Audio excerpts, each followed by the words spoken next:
Welcome to the Hospitality Maverick podcast with me, Michael Tingsare. We at Hospitality Mavericks are here to inspire leaders to create heart-centered and profitable businesses from the inside out, the kind that both employees and customers love and support. Thanks to BizSimply for sponsoring this episode as our show partner. And BizSimply is the all-in-one HR, workforce management, road and operations software designed and built by hospitality experts to make every shift run like clockwork. And we join forces to help the industry to find new ways to become even more innovative in how we lead our people, how we operate, to how we grow our businesses, to how we serve our customers. Together we want to share strategies and tools that can make the industry thrive long term, not just survive. Make sure that you are doing the basics when you're, for example, welcoming a staff member into your business, making sure that you have planned the training. And now with the pandemic, I think people woke up to the opportunities that you have with digitalization, e-learning. So even though hotels are very much an on-site type of business, it doesn't mean that you can't leverage technology for things like training, for example, and making sure that people have an opportunity to keep upskilling and to learn, and defining those processes and that journey for your staff with very clear milestones of how you want them to proceed and how they can grow, showing them how a lot of the skills they're learning will be valuable for them, whichever industry they go into, because I think that's one thing that we don't talk about often enough. This is Carina Martins Nakama, founder of Benessere, which are helping people and organizations to achieve top performance by improving their emotional intelligence and optimize their operational processes and practices to achieve consistency across their teams. In this conversation, Carina and I dive into how do you create an environment where well-being and calmness are the key pillars to success. We discuss why it's important right now, especially in the times we're in. Carina also explains it's important that we understand that right now undergoing a paradigm shift, and the staffing crisis are reminding us that we need to change from our old and traditional ways of thinking leadership, away from top-down leadership, control and command. It's now time to involve your people more in the business, become a more human leader, and create work environments that people love, support, and grow in. We talk about how companies can build cultures like that and how they maintain them by getting fundamental people practices right, such as a strong people strategy that delivers on business outcome, strong focused recruitment efforts, onboarding, use of operational tools that help you achieve perfection so you can create that employee and customer journey that people expect. And all that triples positively on the bottom line. We have a conversation about leading yourself and how important it is to grow and challenge yourself constantly. But before you tune in, please sign up for our weekly newsletter packed with more Maverick insights, strategies and tools. Find the link in the show notes or visit hospitalitymavericks.com. Now, stop what you're doing, grab a drink, coffee and water and your notebook, and let's get started building better organizations that people love and support.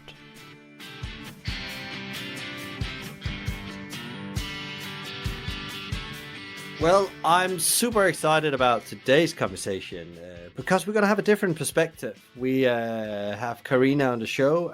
She's going to give us a view from, hospitality in Brazil to hospitality in the UK, and probably also connection with the current situation we are in. If we are in a pandemic, out of pandemic, I don't know, but we're definitely in challenging times. So we're going to talk about some of these challenges and maybe how you can find solutions to them, because we're going to talk about leadership approach and mindset. We're also going to talk about how you build culture in an organization and how you actually deliver that culture, which is even more important. We can all talk about maybe getting the values up on the walls or in our playbook, but how do we actually bring them to life through something we have a shared passion, we found out. It's called checklist, as boring as it sounds. But that's actually how you get culture to life in some organization, if it fits that organization. So welcome to the show, Carina. I'm really looking forward to today's conversation.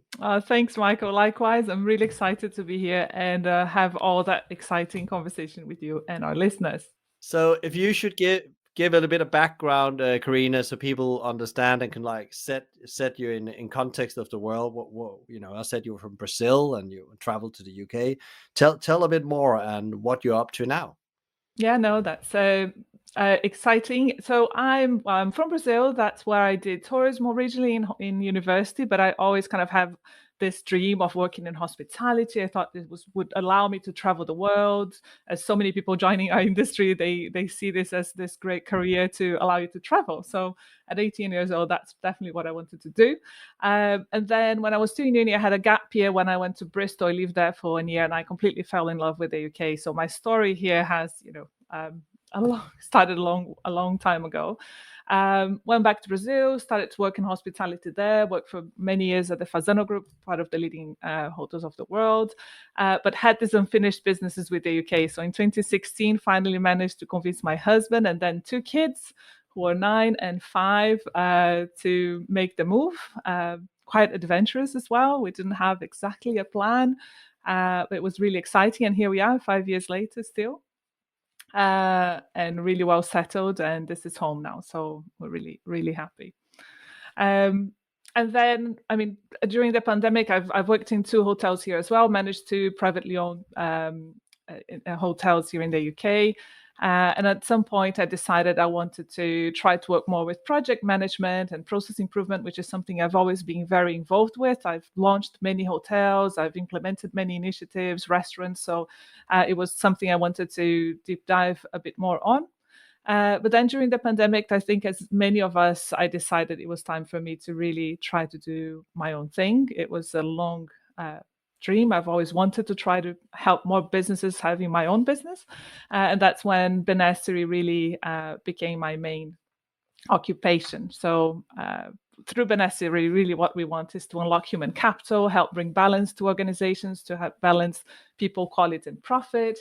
And I always talk about the superpower of calmness. So what we can achieve when we really find this place of top performance, when people know what they're doing, they have the right emotional intelligence skills, and can thrive as an organization with a great culture. So this is what we've been looking to do. Can you tell a bit more about the work you do with organization? Because it's quite interesting. You said that, you are helping people to get more calm environments to make better decisions, which is very relevant compared to where we are right now in hospitality. And we can take a global view on this. This is not a UK specific thing. We have many challenges right now. No, absolutely. And I think this idea of benessere actually means well-being. It's an Italian word. And it's something in 2015, when we were still thinking of coming to the UK, but I was already thinking I wanted to have my own business, we decided that that's what it would be called, because the idea of bringing balance and well-being into an organization was always very important, something that was at the forefront of my leadership style and, when I was managing hotels.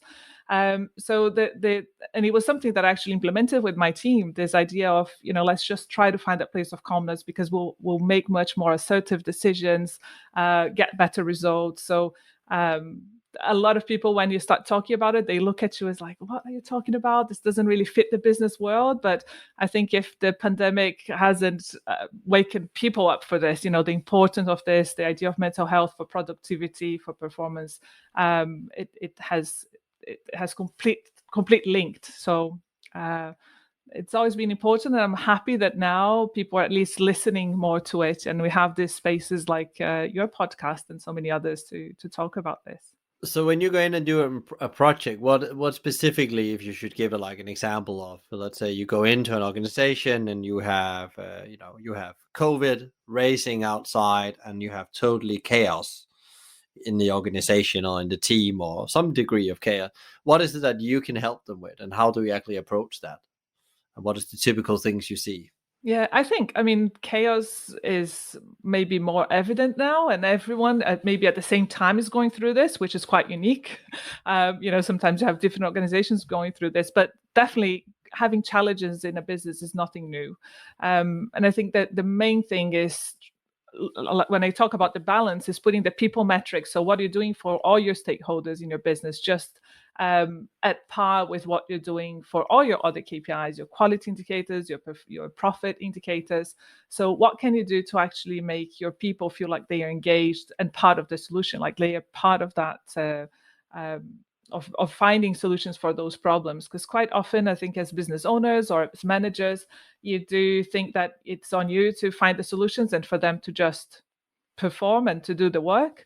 But when you start to actually bring that transparency, talk about core human values, that idea of purpose, then you start to be able to make those advances and work through action plans that are really well defined, and people can get behind those plans. What about if we what you're talking about here is how we manage our people and build organizations in principle. What is if we look at the industry as where we are now, post-pandemic, whatever we call this era we're in right now, the new era of hospitality, I normally call it. How well are we equipped to actually, do this really well, like manage our people and build organization people wants to be part of, both, employees and customers? Are we ahead of the curve? Or are we behind the curve in your view? If you look at the bigger picture, there's always the individual organization. Yeah, I was going to say there's organizations and organizations, isn't it? It's really hard to, but in general, I think hospitality has the greatest opportunity to get this right, which is what really annoys me. We're a people business. We're in this to make others happy. This is what, like I said, that's what took me into the industry as well. It's like, I want to work with something that is providing great moments for people, whether you're having a meal, you're staying in a hotel, going, whatever it is. So the fact that so many of us get it wrong is a paradox, I say, that you're having people who are driving smiles and welcoming guests are so often struggling in the background, and that's driving people away from our sector. So I think sadly we're still way behind, where we could be. But it shouldn't be very difficult to solve. I think people who work in hospitality genuinely get it, what it takes to get your customers to be happy. Just do some of that for your staff, for your team and for yourself, because quite often we also forget about ourselves and burn out and give up from the industry. So I'm optimistic. I think, like I said, I think we can definitely do better, but and maybe this pandemic has been the tipping point to say we need some more profound changes to happen. Do you think that the staffing crisis is also linked to this, either, experience and / perception people have about working in hospitality? Do you think that just fuels it even more and makes it even more necessary that you actually make this shift now, where it's not about becoming over caring, it's actually building a workplace that works, I guess? Yeah, it's like I say, it's not. It shouldn't be rocket science, right? And I think that the staffing crisis is not that there isn't staff around. It's just that we are all being more selective with what we do with our time. I think I've always been very mindful of, how limited our time here is, and how important it is to make the most with what you've got. And surely there'll be struggles. Life isn't perfect, but you want to be part of something bigger and better. And I think we have, again, that opportunity to show people that hospitality can bring that sense of purpose, what you can, the lasting memories, the experiences you bring to people. So I think we have to talk more about this. Yes, it's about hours, it's about the pay, but this will always be there, right? And other sectors have the same. And you see people leaving hospitality for less pay. So surely that's not the only thing that's happening. So it is a complex topic, but I think at the heart of it is people, and trying, and for business owners and leaders to treat and to look after their staff as they would customers. Basic as that.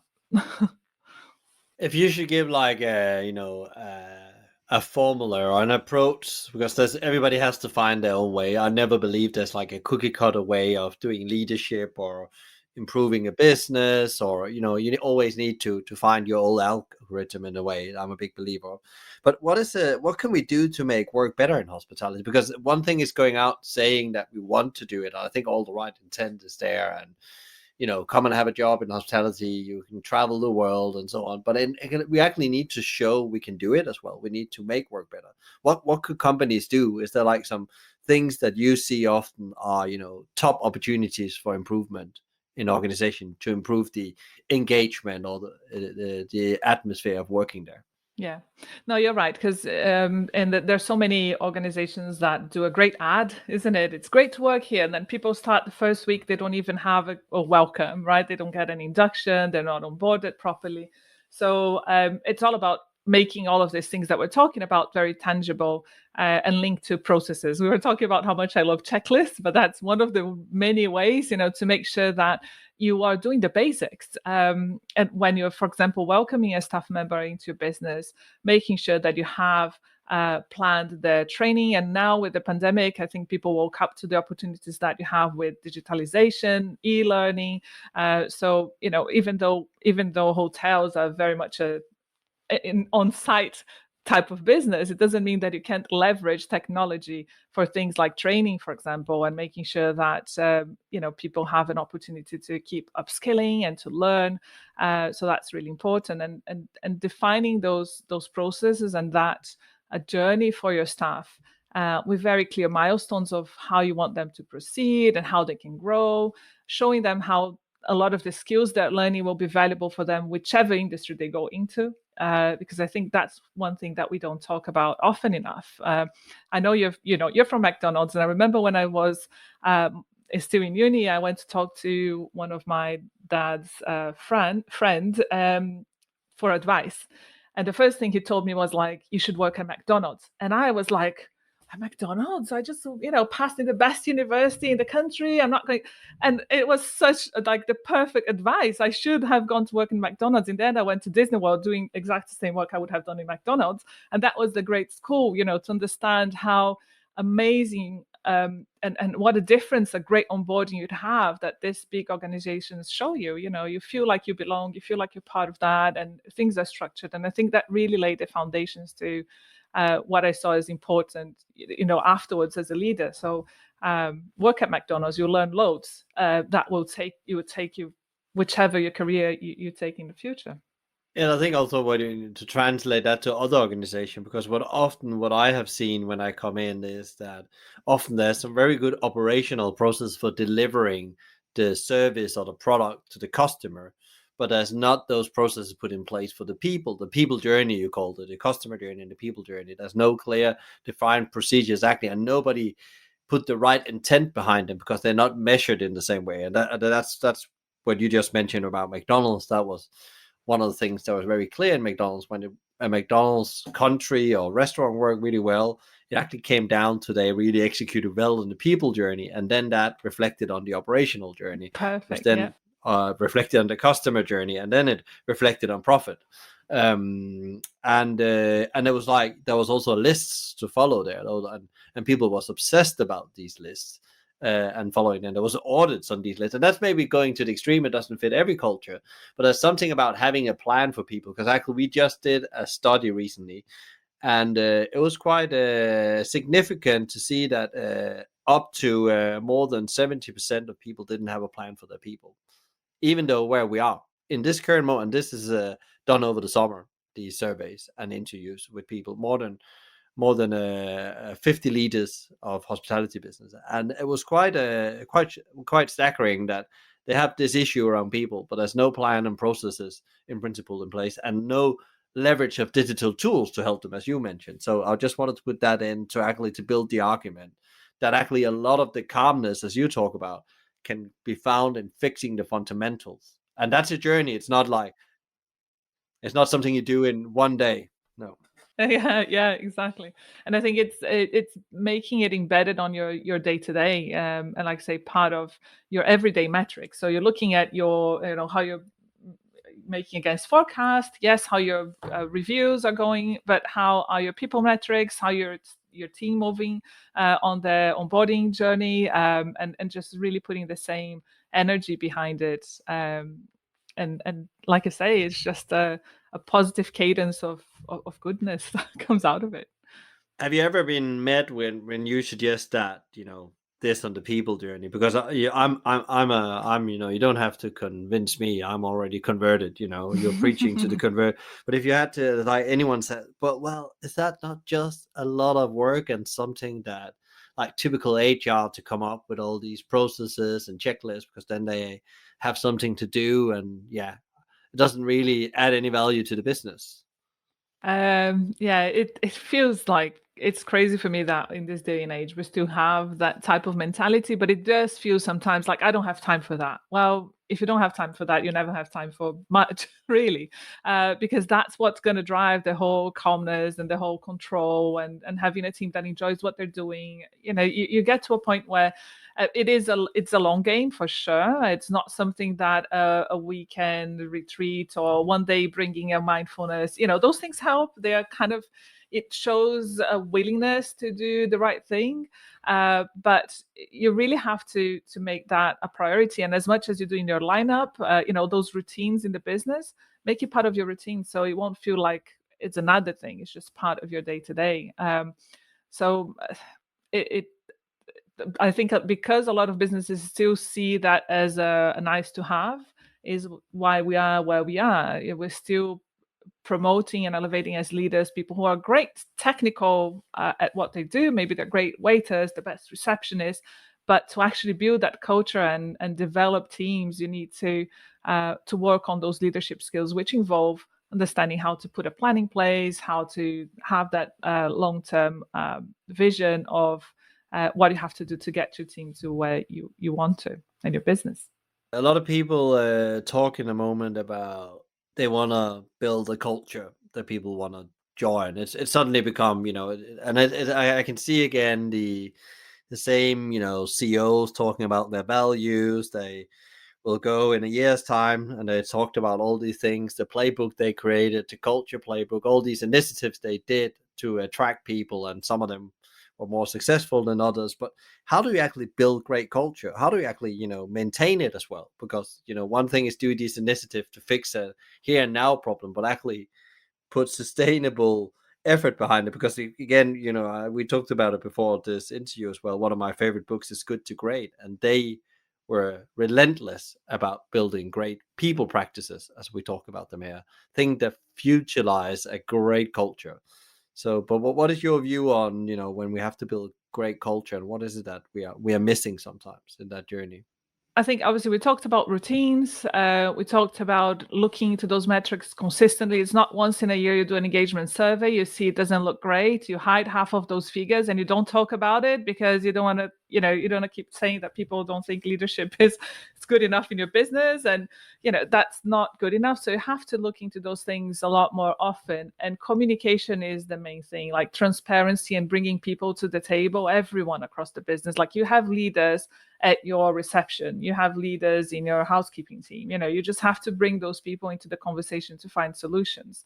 And they will, and they get really excited when you share that purpose and that vision.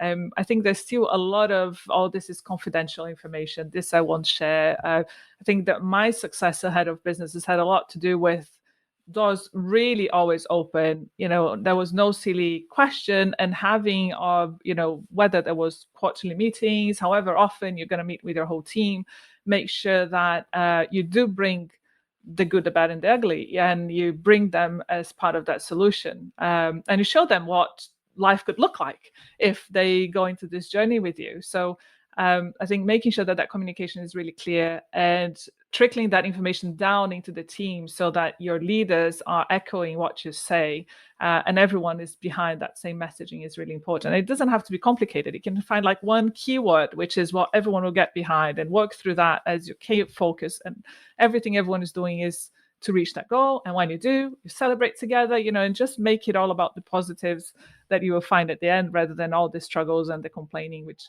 I think the conversation is still very much on, it's really hard, and we don't have staff, and okay, but let's really start to shift that conversation into what are the good examples of things that we're doing. And there must be a lot of businesses that are doing really well, and that people are engaged and enjoying it. So talk more about that. Yeah, and I guess there's also the reality check, as you say. Are you looking in the mirror and accepting the problems you have is primarily self-inflicted? Of course, the external world always have an impact, but we have what we have, and everybody is in the same situation. We are fishing from the same pool.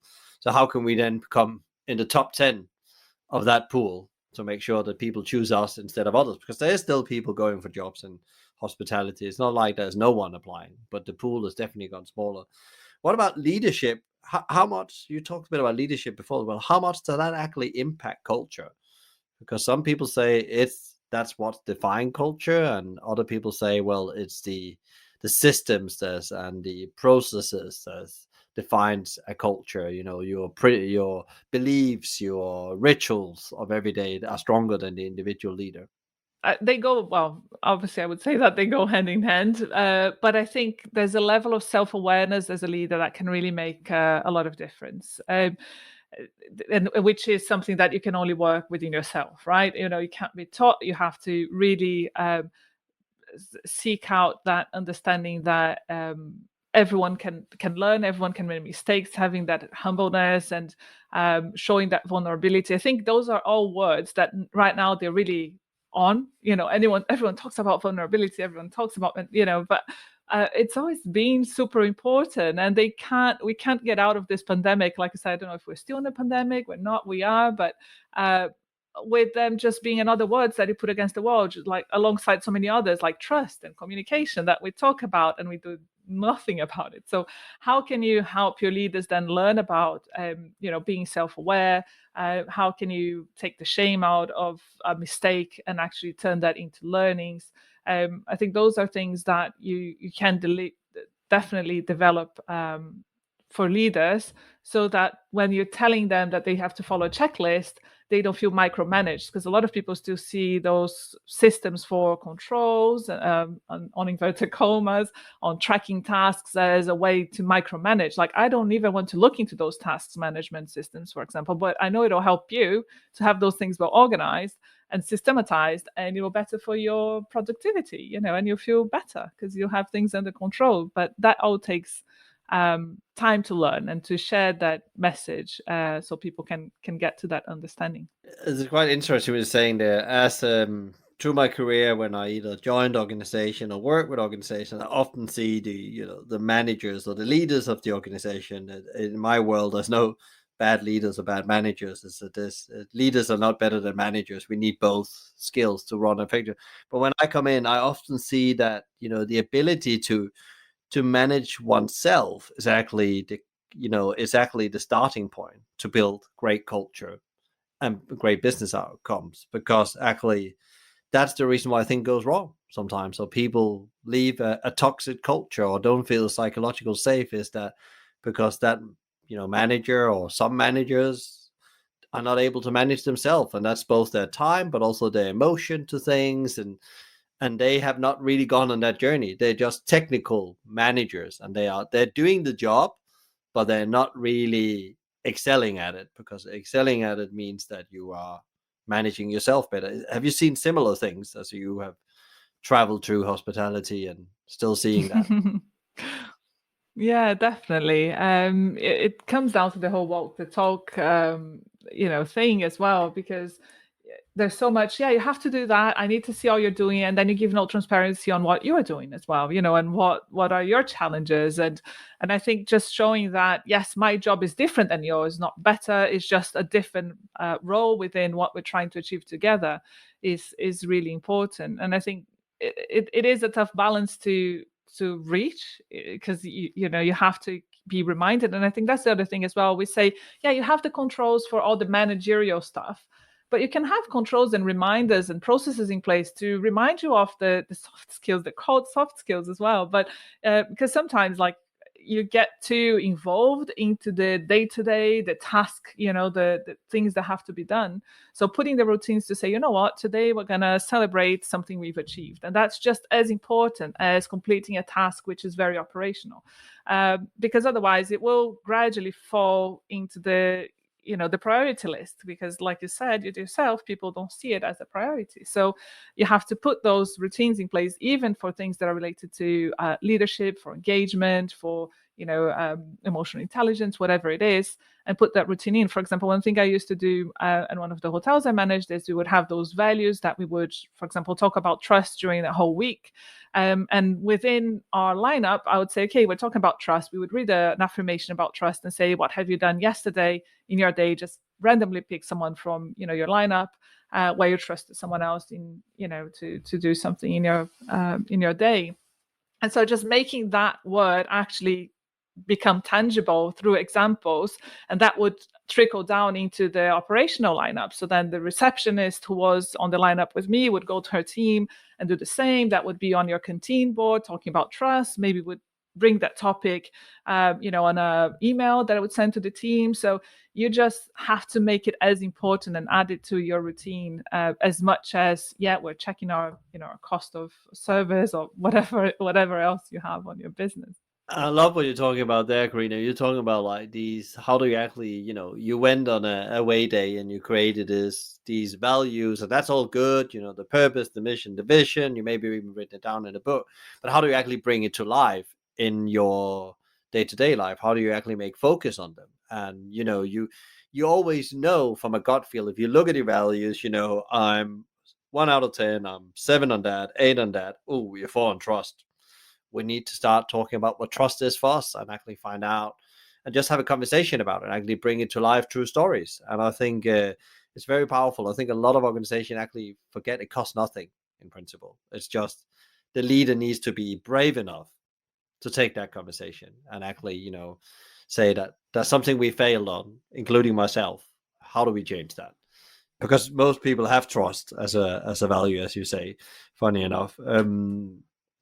What has been your own learnings the last 18 months? Because it's easy for us to sit here, in this complex situation, say, well, leaders, tough job, and managers, you just need to get better.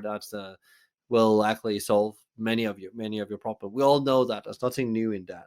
But have you had any learnings the last 18 months that actually can, help the managers out there? And actually, because I also think there's, a reality check that, we don't live in an easy time. Yeah, no, that's right. And I think, like I said, I've always had this sense of no time to waste. We have to, reach our goals as quickly as we can and be effective. So I think it's just been exacerbated during this time, this sense of, we have to do more for ourselves, for others. But how do you embrace that, right? Because you have to plan for that, and you have to make sure that you have focus so that you can feel that sense of accomplishment. But I think the main thing was really learning how to deal with the unexpected. And I think the unexpected for me over the past 18 months, it's happened both ways. It's unexpectedly bad. What we've gone through, it's been completely unexpectedly bad. So I can't deny it. But there's been a lot of good, and a lot of things that, well, if this hadn't happened, I wouldn't have come across this opportunity. So for me, for my business, it just recently was my birthday and the birthday of the business for the first year of this whole new operations that I'm on, and I would not have imagined that it would have become what it has become now. But just from being open to these opportunities and things that start to come across, it's not a deviation from your original plan, but it's actually being welcoming those unexpected things that actually bring you opportunities. So I think that's it. Change, flexibility. I've always been a big passionate for change. I've seen it as a downside in the past. It's like, oh, I just, when things are good and stable, I want something to shake it up and to bring a bit of change. But I think now I'm at peace with that. I think it's a great skill to have, and you're always developing it and learning how to not feel frustrated, whichever way that unexpected thing takes you, but actually feel what can you learn, and looking at that glass half full, and where can you take this now? Yeah, it's really interesting. I can't remember if I read it during the pandemic or somebody said to me, be a bit more like water in a way, because it's good. Okay, make a plan, because then you have an intent every day, but be ready to redo that plan if the river doesn't take you there, and it's okay, because the universe will figure it out in the end, which is very philosophical, but it's actually true. Because actually, if you're more calm, you get there quicker as well, which is very hard. It's not easy to practice that. On your journey, who has been like, the figures, maybe the mentors that has inspired you? Where do you get your inspiration from? Well, as you know, I had a tip on that question beforehand. I really, really struggled because there's so many people that shape you and take you into that journey. Obviously, I have to say my mom and dad, and most significantly my dad. Like I said, he passed away sadly, unexpectedly when he was only 39. I was 12, but he was my hero. He was like the guy that everyone wanted to be around him. He was a great leader, someone who was definitely people were drawn to him. And I think learning and getting into my career, I was always thinking, okay, what would he do? Would that make sense to him? And that feeling of I have to accomplish things, that maybe he couldn't accomplish in his lifetime has always been very important to me. But then I remember two people in particular who were important in this whole journey of learning the calmness and the importance of leadership and this holistic view on businesses. So one of them, his name is Roberto, which is also my dad's name by coincidence. He was my acupuncturist in Brazil. And at the time, I was really, really stressed or starting to feel a bit overwhelmed. I was married, had two kids, started to grow in your career, had an important job. And I was feeling like I was failing across all boards. I was like, I'm not good enough mom, not good enough as a friend, as at my job, and just feeling very frustrated. And what he told me was so simple, and yet, like I said, it's like the water. It's okay. He said, well, are you doing the best that you can? And I said, yes, I am. He said, so it's fine. It's all good. Don't put yourself too much pressure. And it sounds so simple now, but the moment I really internalized that and understood that I'm generally doing my best, and it's fine. It changed like from day to night how I saw things. And then there's also a person I worked for. His name is Manu. He's the owner and founder of Pousada Pissinguaba and Fazenda Catuçaba in Brazil, which are these amazing, genuinely Brazilian places. He's a Frenchman who moved to Brazil out of a passion for its people and the nature and hospitality. And we had a conversation like this, when we met, that went on for hours because he was so passionate about this idea of life. It's one life. There's no working life and personal life. It's all one, right? So you have to find something that you love, you're passionate, and it was the first time that I met someone who was saying that, and he was a leader who would be my boss. I felt so lucky to have come across someone like that. And I think as leaders, if you can tell that to your team and say, look, I want you to enjoy this, not just a place that you come to earn your salary, but it's part of your life. It's 1/3 of your day. Let's make the most of it together. It's again something that I try to bring to my everyday. You won't always enjoy and love what you're doing every day, but you don't even love all the moments with your husband or your kids. So it's fine to have some moments of frustration, but understanding that it's part of your bigger kind of journey without getting too philosophical was really important for me. Great. That was some really great examples there. What if we go from these inspirations and the philosophical bit of it and actually go into, take the crystal ball, and then I asked you, where's hospitality? Because this is we're in a global situation. It's not just in the UK, but where are we in the next 12 to 18 months? If you should put your guess on, what will happen? I think there's one side, which is technology. Definitely, we're seeing all the apps and the service being replaced by you order on an app thing. Like it or not, I think it's part of the solution. I think if I think about going to a restaurant, not very long ago, the experience was also about the waiter, the sommelier coming to your table. Now you go to a restaurant, 90% of people are on their phones. So they're not necessarily that for that experience. And I think now if people want to go there for that experience, they'll have to pay a bit more to actually be, welcomed by someone who chose that career, who's great at it, and is going to give you that show.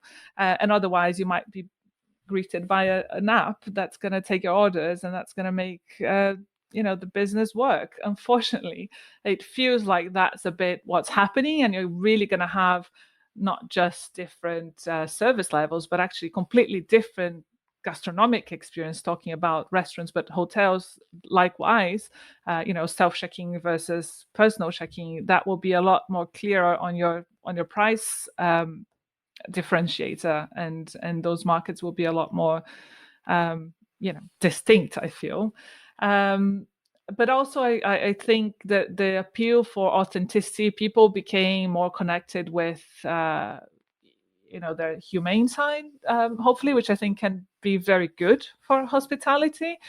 People are looking for authenticity. They want to know who is behind the desk, who's the owner of the business. This whole focus on privately owned, people from who started their own business.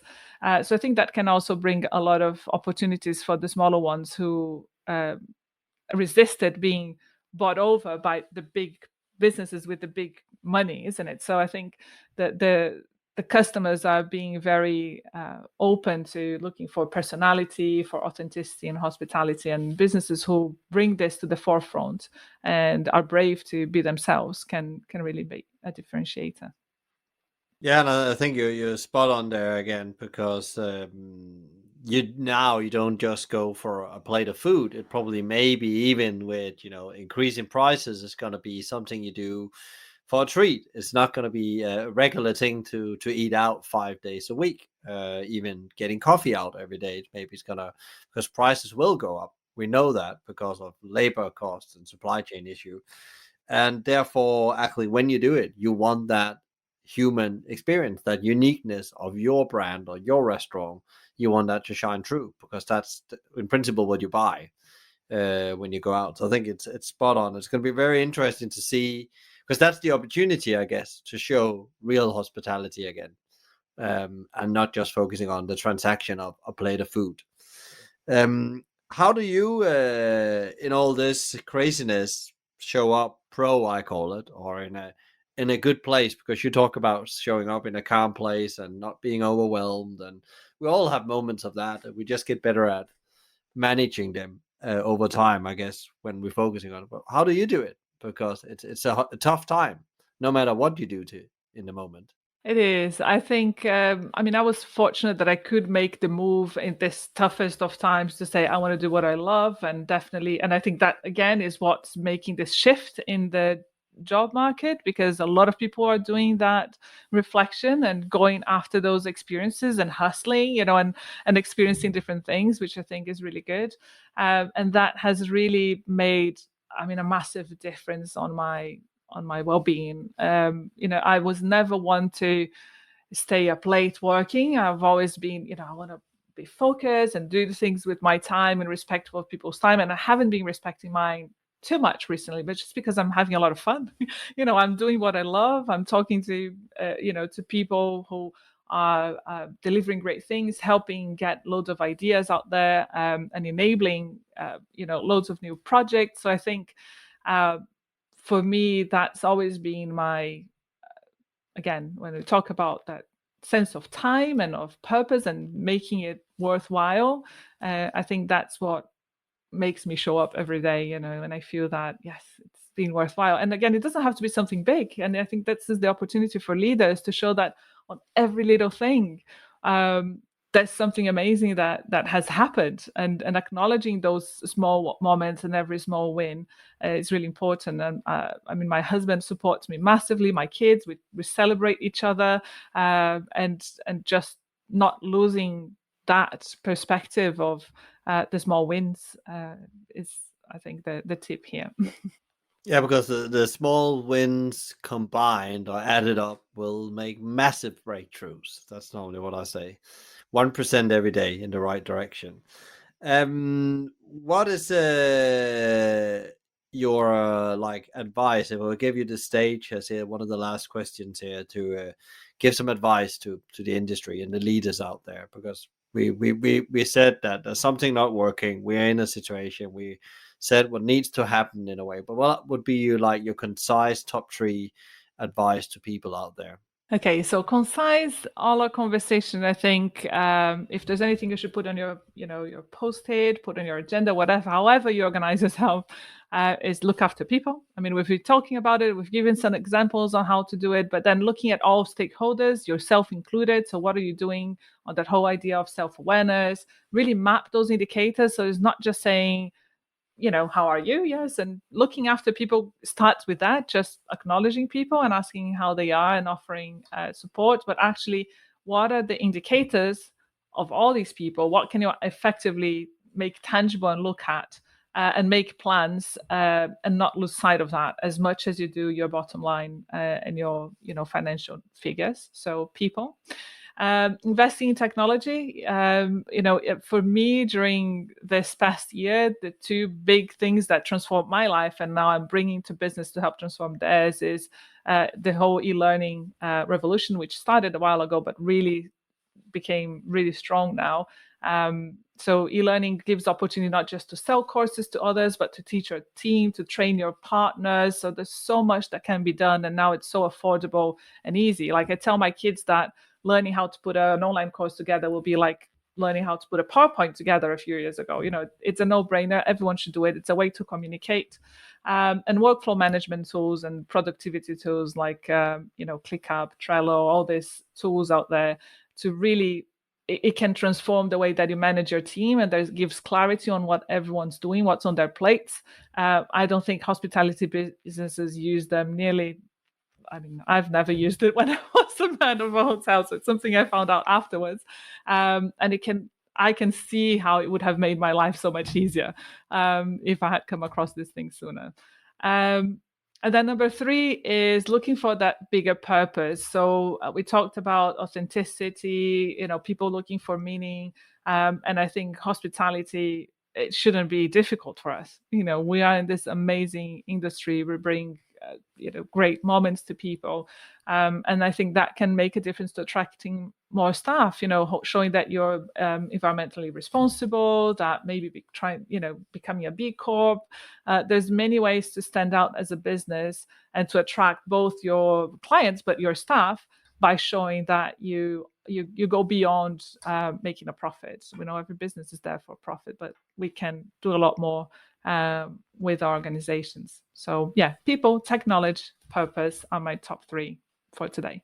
Great advice there, and I agree with all of them. And I can say one of them that really I made a note on is also that technology to improve the speed of learning, because people come to a place to learn and grow. That's a pretty principle why they join a place. They believe that they can come out as a better individual in the end and get a better job or take a next step in their life.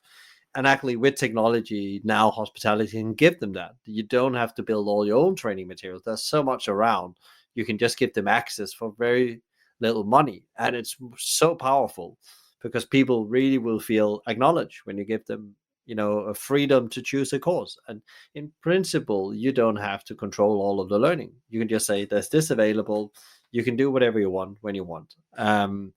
And it becomes very interesting to see what people does with that. And actually, we're back to what's interesting, the conversation I see that's going on in here, what Peter Shingen talked about 20 years ago, calling the learning organization in the search of excellence. That was all about empowering people to learn in their own way, but you build the system and give people access to it, and they will learn, because it was about systemizing learning. And it is not difficult to create learning today as well. It could also be that you have some important messages. You take your phone and you record something and you share that with your staff. That's also learning. Yeah, there is. I mean, there's so many great initiatives because once, for example, a business has their own e-learning platform, and I had some clients who have done this in the past, they give access to their team to say, look, I've always been sort of the Excel hero where I worked, and I every time had to teach people. So I could very easily put together some short videos, put it into a library, within the business and say, hey, this is Carina teaching some Excel lessons to help your day. And it doesn't have to be structured like that. So anyone within your business, if they know something really well, don't think it's going to be a massive investment. It's part of your people strategy, getting people to showcase what they do well and teach others. That's a massive opportunity across all fronts. Yeah, great. Again, another great example of, you can do it with your POS, your guest system, your CRM system, like all those things that makes people get through the day better. So you get the foundations in place, as we talked about, and people don't have to think too much to do a job well. Where can people find out more about you and the work you do? Where should they go? Well, they go to my website, www.benessere.uk. I'm not going to spell all the E's on this. You should probably put on your description, but it's Benessere. And then I'm on Instagram, LinkedIn, email. I mean, I love to connect. And I've been doing a lot of conversations as well with people on Hospitality Talk. So I'm really keen to help, like yourself, push this conversation that hospitality can be great and it's a great career. It's given me amazing things. It still gives me, amazing things. And yeah, you can be part of that too. Great. Thank you so much, Carina, for coming on the show. I send you power and energy for the time ahead, and I'm sure we will stay in touch. Yes, absolutely. Me too. Thanks, Michael. It was really, really good, and I'll see you again. Thank you so much, Carina, for your great insights into how to build better organizational cultures through calmness and checklists, and how to manage yourself better. I would recommend you now to sit down with pen and paper and ask yourself, are your organization using checklists in a positive way to achieve calmness in your organization? To get further inspiration on how to build great company culture, please also tune in to episode 35. It's all about the team with Marta Prokashevska, Managing Director at Gales. If you enjoyed today's conversation, please share, rate, review, or subscribe to one of our channels. A big thank you to BizSimply for supporting us, bringing great insights, strategies, and tools to help the industry thrive, not just survive. Check them out at bizsimply.com or on their social at bizsimply or at bizsimplyhq. You can also email them directly on advice@bizsimply.com. A big thank you to Fina Charlton, who is the show producer and editor from the podcast Kognitiv. Tune in next time for another interview, and in the meantime, find out more about us. And subscribe to our newsletter and download free leadership tools at hospitalitymavericks.com. And don't worry, if you didn't get all of that, there will be links in the show notes. I'm Michael Tingsa, and you've been listening to the Hospitality Mavericks podcast show. Be Maverick.